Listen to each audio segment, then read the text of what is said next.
Le Venezuela était autrefois une terre de grands rêves, riche des plus grandes réserves de pétrole au monde, surpassant même l'Arabie Saoudite. Durant une grande partie du XXe siècle, le pays semblait aller vers une prospérité infinie. La population en paie le prix. Ancien pays le plus riche d'Amérique latine, le conflit a plongé le Venezuela dans une grave crise économique. Le peuple vénézuélien est craintif et désespéré. Des millions ont déjà fui vers d'autres pays, dont les États-Unis. Le Venezuela mobilise ses forces militaires alors que les tensions avec les États-Unis s'intensifient. Aujourd'hui, des millions de Vénézuéliens vivent dans une grande pauvreté, peinant à trouver nourriture, médicaments ou même de l'eau potable et de l'électricité. L'argent qui achetait jadis un chariot de provisions ne suffit plus aujourd'hui pour un pain. Au plus fort de la crise, les gens transportaient de gros sacs de billets pour acheter peu de choses. Certains magasins ont arrêté de compter l'argent et le peser, car c'était plus rapide. Le contraste entre ce que le Venezuela aurait pu être et ce qu'il est aujourd'hui est tel qu'on croirait être dans un autre pays. Comment une nation autrefois parmi les plus riches d'Amérique latine est-elle devenue aussi brisée? Parcourons ensemble cette histoire, de son ascension aux terribles choix qui ont conduit à sa chute, sans oublier les petites lueurs de changement qui apparaissent aujourd'hui. Pour comprendre, revenons un peu en arrière. Au début des années 1900, le Venezuela était très différent. Le pétrole a tout changé dès les années 1920. Dans les années 1950, l'argent du pétrole transformait le pays. Caracas et d'autres villes étaient animées par de nouvelles voitures, des bâtiments modernes et une classe moyenne en pleine expansion, vivant mieux que les habitants des pays voisins. À l'époque, le Venezuela avait l'une des plus fortes richesses par habitant d'Amérique latine, dépassant certains pays européens, avec un produit intérieur brut par habitant d'environ 7 400 $. En 1950, ce qui équivaut aujourd'hui à un peu plus de 99 000 $, le pétrole n'était pas seulement un produit, c'était le cœur de tout. L'argent du pétrole a créé une classe moyenne solide, avec de bons emplois et une stabilité rare parmi les voisins. Les soins de santé se sont améliorés, les écoles ont accueilli plus d'enfants, et les subventions ont aidé les familles en difficulté. Le Venezuela a longtemps échappé à la pauvreté et au chaos présent ailleurs en Amérique latine. Beaucoup pensaient que la prospérité durerait. Des travailleurs venus de Colombie, du Portugal et d'Italie arrivaient, tandis que des villes pétrolières comme Maracaibo devenaient des centres actifs, expédiant du pétrole brut dans le monde entier. Le Venezuela a fini par être surnommé l'étoile brillante de l'Amérique latine. Mais il a trop compté sur le pétrole. Ses revenus venaient presque uniquement de cette source, sans incitation à développer l'industrie ou l'agriculture. Quand le pétrole était cher, le gouvernement avait beaucoup d'argent, mais la chute des prix a vite causé des problèmes. Dans les années 1980, le prix du pétrole a chuté de 35 à moins de 15 $, le baril plongeant le Venezuela dans d'énormes dettes, l'inflation et la colère populaire. En 1989, l'inflation a atteint 84% et des émeutes ont éclaté à Caracas à cause du coût de la vie, faisant des centaines de morts dans ce qui est devenu connu sous le nom de Caracazo. Le pays importait ses aliments car l'agriculture locale ne rivalisait pas avec les produits importés, financés par le pétrole. Miser sur une seule ressource a entraîné des problèmes plus graves et révélé le risque de dépendre uniquement du pétrole. Malgré l'avertissement, le gouvernement n'a pas changé après ces périodes difficiles. Il a dépensé l'argent du pétrole en subventions, programmes sociaux et emplois publics, sans traiter les problèmes de fond. Quand les prix du pétrole sont remontés, tout semblait aller bien à nouveau, masquant les faiblesses plus profondes. La priorité donnée au pétrole a nui à des régions comme la ceinture de l'Orénoque, où les terres autochtones ont été endommagées et les rivières polluées, sans bénéfice pour les habitants. À la fin des années 1990, la population était lassée. La richesse pétrolière profitait peu, les pauvres peinaient, et les riches semblaient vivre ailleurs. L'inégalité marquée, avec un coefficient de Gini de 0,49 en 1998, laissait beaucoup se sentir exclus des richesses nationales, surtout après les difficultés des années 1980. Hugo Chavez est alors intervenu, promettant de réparer le système et de partager la richesse avec les pauvres. Il différait des autres dirigeants. En 1992, il a tenté un coup d'État militaire, a échoué et a été emprisonné. Mais il est devenu un héros pour ceux qui détestaient le système corrompu. En 1998 candidat à la présidence, il a promis d'éradiquer la corruption, de réduire les inégalités et d'utiliser les revenus pétroliers pour les pauvres, répondant ainsi à la colère populaire. Ces paroles ont marqué la population, et il a gagné l'élection avec 56% des voix lançant la révolution bolivarienne, un mouvement qui a transformé positivement le Venezuela. Une fois pris au pouvoir, Chavez a utilisé l'argent du pétrole pour améliorer la vie des pauvres. Il a investi des milliards dans des programmes comme les cliniques de santé dans les quartiers défavorisés, appelés Barrio Adentro, de nouvelles écoles et des marchés vendant de la nourriture à bas prix. L'analphabétisme est tombé de 9% à presque zéro en 2005 et la pauvreté de 50% en 1000. 999 à 27% en 2006. Pour beaucoup, en particulier les femmes qui ont eu un meilleur accès à l'emploi et à l'éducation, la vie s'est vraiment améliorée. Chavez est leur héros. Les prix élevés du pétrole, atteignant $147 le baril en 2008, lui ont permis de financer ses promesses. Il a construit des maisons et donné des subventions pour garder l'essence et l'électricité abordables. Chavez a dirigé le Venezuela et tenté de redéfinir sa place mondiale.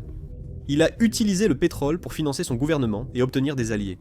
Des pays de toute la Caraïbe et de l'Amérique latine ont obtenu du carburant à bas prix grâce à des accords comme Petro-Caribe. Et, en retour, beaucoup l'ont soutenu politiquement. Ses discours critiquaient les États-Unis et les grandes entreprises, le rendant populaire auprès de ceux qui se sentaient ignorés ou maltraités par les grandes puissances. Il s'est fait connaître pour défendre les pauvres, bien que ses méthodes surprenaient. Au Venezuela, la situation évoluait vite. Chavez voulait un contrôle total et l'assumait. Il a affaibli tribunaux, législateurs et banques centrales pour centraliser les décisions. Un de ses plus grands coups fut de contrôler la Petróleos de Venezuela, société anonyme, la compagnie pétrolière d'État. En 2002 et 2003, il a licencié des milliers de travailleurs qualifiés, les remplaçant par des partisans fidèles. Cette décision a eu des effets durables. La production de pétrole est passée de 35 millions de barils par jour en 1998 à seulement 25 millions en 2013. Et ça a continué de baisser. Un temps, le plan de Chavez semblait marcher. Les prix du pétrole étaient hauts et l'argent affluait. L'essence coûtait moins cher que l'eau en bouteille. La nourriture était vendue à bas prix et les subventions aidaient beaucoup de gens. Mais il y avait un piège. Le pays a commencé à tout importer, de la nourriture aux médicaments et vêtements. Les entreprises locales ne rivalisaient pas avec les produits bon marché financés par le pétrole, rendant la survie des fermes et usines difficile. De 2000 à 2010, la production manufacturière a baissé de 20%. Le Venezuela dépend davantage des importations, fragilisant son économie. Les signes étaient clairs. Une baisse du pétrole mettrait tout le système en difficulté. Contrairement à la Norvège, qui a économisé ses revenus pétroliers dans un fonds de plus de 1000 milliards de dollars, le Venezuela les a dépensés. Il n'y avait pas de plan de secours, pas de matelas de sécurité. C'était une façon risquée de gérer les choses, et cela a fini par les rattraper. À ce stade de l'histoire, vous pourriez penser que vous avez un sentiment de déjà-vu. Permettez-moi d'être le premier à vous dire que ce n'est pas le cas. Le Venezuela était tout simplement très mauvais pour tirer des leçons de ses propres erreurs passées. Dès les années 2010, des fissures apparaissaient. En 2014, la production alimentaire avait baissé de 60% depuis 1998. Puis le crash est survenu. Le pétrole est tombé de plus de 100 à moins de $30 le baril en 2016. Ce fut une catastrophe. La principale source de revenus du Venezuela a disparu, et le pays en a souffert partout. Faute de fonds, le gouvernement a cherché d'autres sources de revenus. Le gouvernement a tenté de compenser la baisse des revenus pétroliers en créant en 2016 l'Arco Minero de l'Orénoque, vaste zone minière. Couvrant environ 12% du territoire vénézuélien, soit à peu près la taille du Portugal. Située au sud du pays, la zone inclut des parties de la forêt amazonienne et accueille des dizaines de communautés autochtones. Le gouvernement avait promis un projet réglementé pour stimuler l'économie, mais cela a mené à l'anarchie, à la destruction de l'environnement et à des violations des droits humains. La zone, autrefois exploitée et supervisée par l'État, est désormais contrôlée par des groupes criminels, mineurs informels et bandes armées appelées syndicatos. Ces groupes ont utilisé des produits chimiques toxiques, comme le mercure pour extraire l'or, polluant les rivières et empoisonnant l'eau. L'exposition au mercure a causé des problèmes de santé graves, comme malformations congénitales et lésions neurologiques, dans les communautés locales. Certains chefs autochtones qui ont pris la parole ont été réduits au silence ou ont disparu. Les profits n'allaient souvent ni à l'État ni au peuple, mais plutôt à des figures militaires, des responsables corrompus et des groupes armés qui utilisaient ce commerce pour se financer. L'Arco Minero n'était pas qu'un échec économique. Il symbolise l'effondrement du contrôle de l'État et la manière dont la crise a fait de la richesse naturelle une source accrue de souffrance. À la mort de Chavez en 2013, Nicolás Maduro lui succède en promettant de poursuivre son héritage, mais sans le même soutien ni la même prestance. Au lieu de changer de cap, il a maintenu la même approche, imprimant de l'argent, conservant les subventions et prenant le contrôle de plus d'entreprises. Il a utilisé l'armée et la force pour rester au pouvoir, allant même jusqu'à collaborer avec des groupes comme la Guérilla Armée de Libération Nationale de Colombie pour garder le contrôle. Les fermes saisies ont été mal gérées, réduisant encore la production. En 2017, le Venezuela a fait défaut sur 60 milliards de dollars de dettes, et l'économie est entrée dans l'une des pires hyperinflations jamais enregistrées. En 2018, l'inflation a atteint 17 millions de pourcents. Les prix doublaient en quelques jours. Le prix d'une miche de pain pouvait décupler en une semaine. Les économies sont disparues, et le liquide est devenu si inutile que des sacs entiers étaient encore nécessaires pour acheter des produits de base.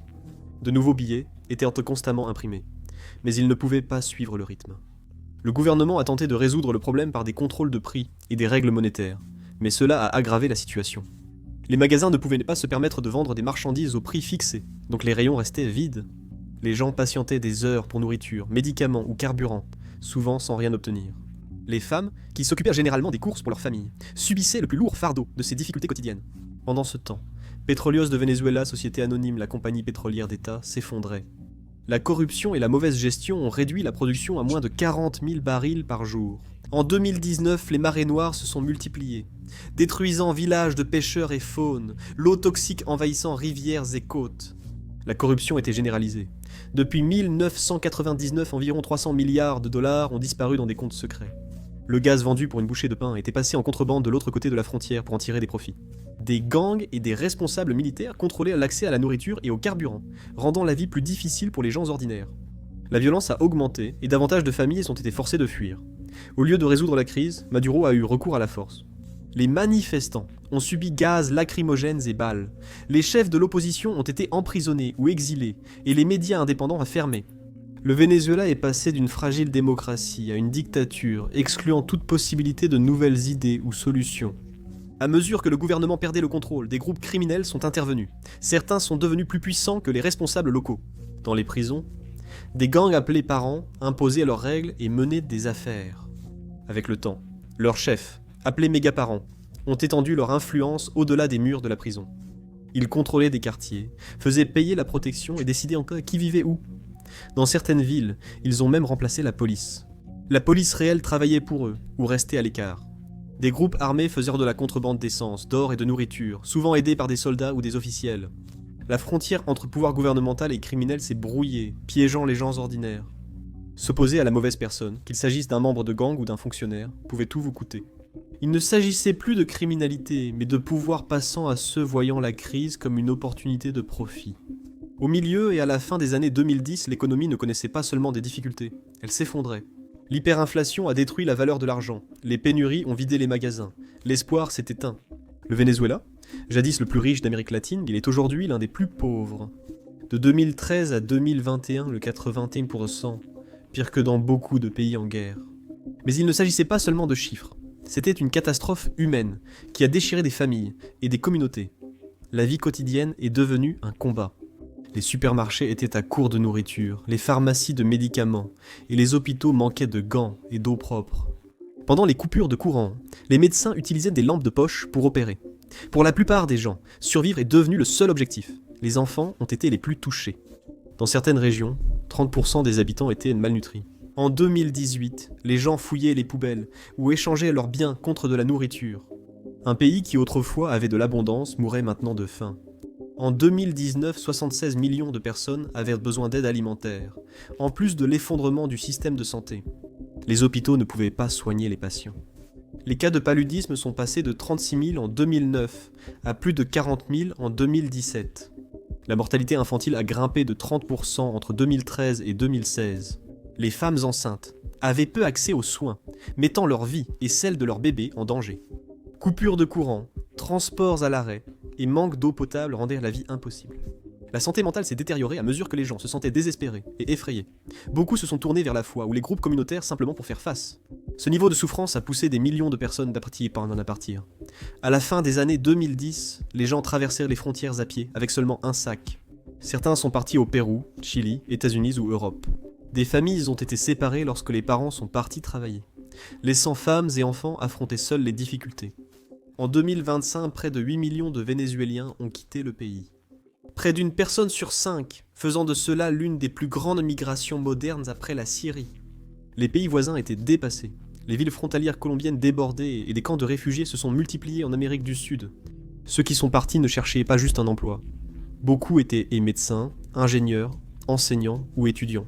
alors que les salaires s'effondraient, hein. Même les personnes les mieux éduquées n'avaient aucune raison de rester.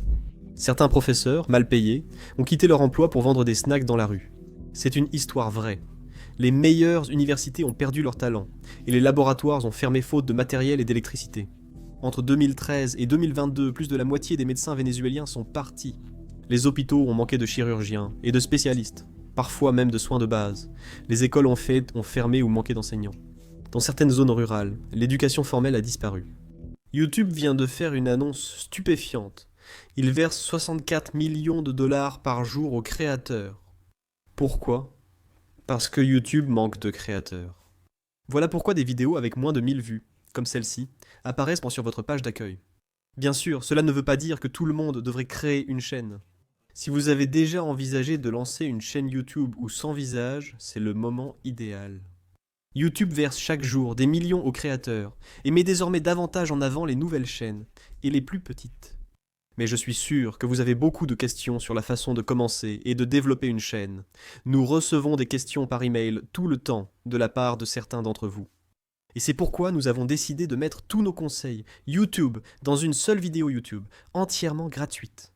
Si vous voulez lancer votre chaîne YouTube, regardez cette vidéo sur YouTube, en cliquant sur le lien en description ou sur la fiche à l'écran. La fuite des cerveaux a nui au présent et laissé un vide pour l'avenir. Après le départ des médecins, enseignants et ingénieurs, peu restait pour former ou reconstruire. Un pays qui aidait autrefois l'étranger avec ses médecins ne pouvait plus garder les siens en vie. Pour de nombreux jeunes restés au Venezuela, finir l'école paraissait inaccessible. Pendant cette période chaotique, Maduro a conservé le pouvoir en blâmant les États-Unis et d'autres pour leurs problèmes. Il parle de guerre économique et brandit le mot « sanction » comme un slogan guerrier. Maduro n'a pas seulement nié la crise, il a bloqué l'aide qui aurait pu sauver des vies.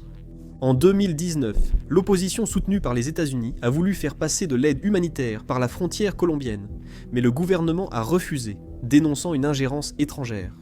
Des camions incendiés, des points de passage fermés et des affrontements mortels. Même la Croix-Rouge, organisation neutre, a d'abord été écartée. Bien plus tard, une aide limitée a été autorisée sous conditions strictes pour rester dépolitisée. Le régime redoutait qu'accepter une aide humanitaire massive soit un aveu d'échec. À propos des sanctions, dans ce jeu de reproches sur l'effondrement du Venezuela, elles reviennent toujours, et à juste titre. Fin des années 2010, les mesures occidentales, d'abord contre les responsables corrompus, ont ensuite ciblé le pétrole, ressource vitale du pays. L'effet a été immédiat. Le Venezuela a été exclu des systèmes bancaires mondiaux. Cela a entraîné l'effondrement des recettes d'exportation, et le pays a perdu une richesse équivalente à plus de 2 fois son produit intérieur brut, depuis 2015. Les importations ont chuté, l'inflation a explosé, et le gouvernement a été acculé. Pour Maduro, les sanctions menaçaient directement son pouvoir. Pour les citoyens, cela a mené à une lente asphyxie. Les critiques affirment que ces mesures aggravent la crise humanitaire en bloquant nourriture et médicaments. Les partisans ont souligné qu'elles étaient essentielles pour faire pression sur un régime ayant démantelé la démocratie. Les deux points de vue ont du poids. Le Venezuela s'est retrouvé isolé, brisé et contraint de chercher de nouveaux moyens de survie. Des partenaires inattendus ont apporté ces moyens de survie. La Russie, la Chine, la Turquie et l'Iran sont intervenus avec des prêts, un soutien technique et un appui politique. La Chine a injecté plus de 50 milliards de dollars en crédits pétroliers, tandis que la Russie a fourni du matériel militaire et des systèmes de surveillance. L'Iran a réparé des raffineries abandonnées. Ces partenariats ont permis au régime de survivre, mais à un certain prix. Pour survivre, le Venezuela a perdu son autonomie.